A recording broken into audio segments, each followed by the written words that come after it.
1 Kings 5. So Yahweh gave Solomon wisdom, as he had promised him. 1 Kings 6. In the 480th year, after the sons of Israel had come out of the land of Egypt, he began to build the house of Yahweh.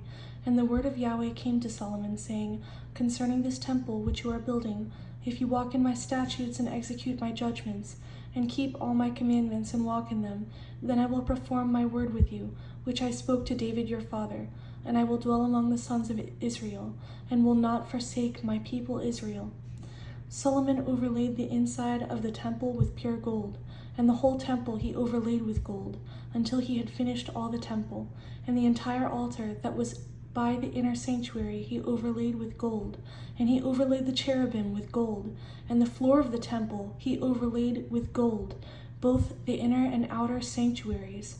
1 Kings 7. So all the work that King Solomon had done for the house of Yahweh was finished, and Solomon brought the things which David his father had dedicated, the silver and the gold and the furnishings. He put them in the treasuries of the house of Yahweh. 1 Kings 8. Then Solomon assembled the elders of Israel and all the heads of the tribes, the chief fathers of the sons of Israel, to King Solomon in Jerusalem, that they might bring up the ark of the covenant of Yahweh from the city of David, that is, Zion. Therefore King Solomon assembled with all the men of Israel.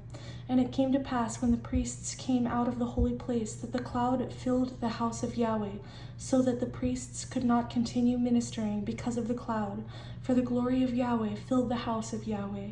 And Solomon stood before the altar of Yahweh in the presence of all the assembly of Israel, and spread out his hands toward heaven. And he said, Yahweh, God of Israel, there is no God like you in heaven above or on earth below, who keep your covenant and loving faithfulness with your servants who walk before you with all their heart. But will God indeed dwell on the earth? Behold, heaven and the heaven of heavens cannot contain you. How much less this temple which I have built? Blessed be Yahweh, who has given rest to his people Israel, according to all that he promised. There has not failed one word of all his good promise, which he promised through Moses his servant. May Yahweh our God be with us as he was with our fathers. May he not leave us nor forsake us, that he may incline our hearts to him, to walk in all his ways, and to keep his commandments and his statutes and his judgments, which he commanded our fathers. Therefore let your heart be loyal to Yahweh our God.